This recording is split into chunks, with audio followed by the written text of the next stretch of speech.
আমি যে কথাটা বলতে চাই, আমি এখানে দেখতে এসেছি এই ধরনের ক্ষেত্রগুলো যেখানে এই ধরনের কেমিক্যাল রাখা হয়, এগুলো বেআইনি স্টোরেজ, এগুলো বেআইনি জায়গা।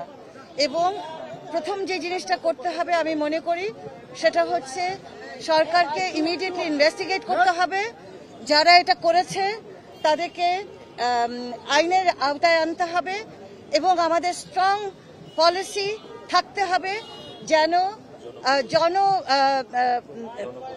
জনবহুল এলাকায় এই ধরনের ক্ষেত্রগুলো না থাকে। আপনারা জানেন এর আগেও পুরনো টাউনে এই ধরনের ঘটনা ঘটেছিল এবং যেহেতু ওটা খুব জনবহুল এলাকা সেই কারণে কিন্তু ওই জায়গাটা থেকে সরিয়ে দেওয়া হলো। তার ফলে যেটা হলো প্রাইভেট এই ক্ষেত্রগুলো বিভিন্ন জায়গায় চলে গেল এবং এটা চিহ্নিত করে আমাদের অতি সত্বর জরুরিভাবে দরকার এগুলোকে চিহ্নিত করে এগুলোকে উৎখাত করা, যাতে জনবহুল এলাকা থেকে এগুলো বের হয়ে যায় এবং যদি পলিসি পরিবর্তন লাগে। ঢালাইয়ে দৃঢ়তা, নির্মাণে নিশ্চয়তা, প্রিমিয়ার সিমেন্ট, ঢালাইয়ের রাজা। দ্বিতীয় কথা, আমি নিজে ব্যক্তিগতভাবে সবসময় দেখেছি আমাদের ফায়ার ব্রিগেড অত্যন্ত বীরত্বের সাথে এই কাজগুলো করে থাকে এবং এটা এত ঝুঁকিপূর্ণ আপনাদের চিন্তাও করা উচিত না ওখানে ঢোকার, এবং ওই কেমিক্যালের ভেতরে প্রাণনাশ হওয়ার সম্ভাবনা থাকে। তো সেই কারণে উনারা একেবারে ঠিক সিদ্ধান্ত নিয়েছেন। আমাদের বুয়েট থেকে আমাদের টেকনিক্যাল এক্সপার্টস তাদের আসা দরকার, তারা যৌথভাবে বসে তারা সিদ্ধান্ত নেবে। তৃতীয় জিনিস হচ্ছে যে মানুষগুলো মারা গেছে আমরা যেটুকু পরিসংখ্যান পেয়েছি সেটা হাসপাতালে যারা আছে সেখানে আমার মন্ত্রণালয় থেকে হেল্প ডেস্ক আছে, আমার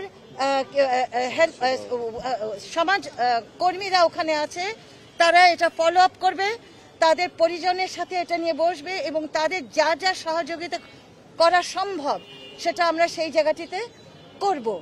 এবং আর কিছু মৃতদেহ আছে কিনা সেটা তো একটা নিখোঁজদের বিষয় আমাদেরকে বললাম ইনভেস্টিগেশন তো করতেই হবে এবং সেটা খোঁজ নিতে হবে। কয়েক ঘন্টা হয়েছে ঘটনাটা এবং ওই জায়গাটা এতই ঝুঁকিপূর্ণ যে আমরা কি বলে জাস্ট মনে হলো বলে আমরা ওখানে ঢুকে চলে গেলাম ইনভেস্টিগেট করতে, এটা করা যাবে না। তার মানে এখানে এক্সপার্ট সাহায্য লাগবে এবং এক্সপার্ট বুদ্ধি নিয়ে আমাদের কাজটা করতে হবে। এখানে পুলিশকে লাগবে, এখানে অনেক কিছু লাগবে। তো এই জায়গাটার জন্য আমার মনে হয় যে ওনারা যে তৎপরতার সাথে করেছেন, আমি চাই যে আমরা অন্তত ওনাদেরকে সেই কৃতজ্ঞতা জায়গা থেকে ওনাদেরকে ধন্যবাদ জানাই। আর দ্বিতীয় কথা হচ্ছে যেটা বললেন, আমরা এই মানুষগুলো যারা মারা গেছে তাদের পরিবারের সাথে সবকিছু ফলো আপ করার দায়িত্ব আমার মন্ত্রণালয়, আমি সেটা করবো। আমরা দেখেছি পুরান ঢাকার চুরিহাট্টা, চকবাজার, সীতাকুণ্ড, গাজীপুর, এবার মিরপুর।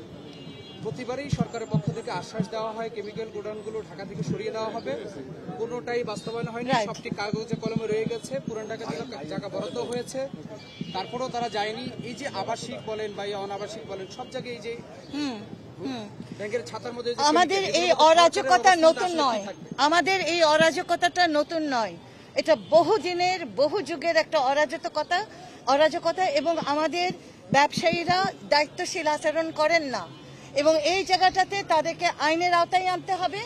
আমাদের এই স্বল্প মেয়াদের সরকার, তারপরেও আমি মনে করি যে আমরা যেখানে পলিসি দরকার, বাড়তি আইন দরকার, সেগুলো আমরা খতিয়ে দেখব এবং আমরা থাকতে অবশ্যই এটা নিয়ে আমরা কিছু করবো। এত দিন বললে তো হবে না, আমাদের অনেক অনেক অনেক ইস্যুস, আমাদের একটা ইস্যুস না, আর আমাদের কাজ তো চলমান, আলোচনা যে হচ্ছে না তা তো না। এবং ওনাদের সাথে ওনাদের পরামর্শ কেমিক্যাল পল্লী তৈরি করা হয়েছে বিভিন্ন জায়গায়। ঘটনা 24 ঘন্টা পার হলো, ঘটনাস্থলে এখনো কোনো নিখোঁজদের যারা স্বজন রয়েছে তাদের সেই কথাই আমি বলছি যে সেই ডেস্ক আছে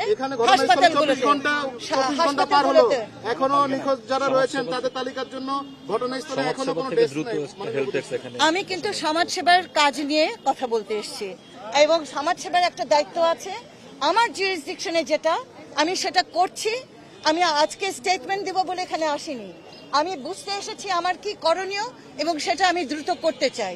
আর যেটা হয়নি বা হওয়া উচিত বা হওয়া দরকার সেটা আমি নিশ্চিত এটা হবে এবং সরকারের জায়গা থেকে সরকার সেই তৎপরতাটা করবে।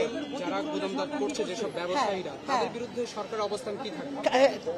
আমি মনে করি যে গভর্নমেন্ট এটাকে কোনোভাবেই ছাড় দেবে না এবং এটা মানুষের জীবনের জন্য হুমকি হয়ে দাঁড়াচ্ছে, ক্রমশই এটা খুব খারাপ দিকে যাচ্ছে এবং এটা অবশ্যই এটা এই জায়গাগুলো থেকে এগুলোকে সরাতে হবে। Thank you. ক্ষতিপূরণ পরের ব্যাপার আমি মনে করি সমাজ কল্যাণ মন্ত্রণালয় পরিবারগুলোর পাশে থাকবে, সেই নিশ্চয়তা আমি দিচ্ছি।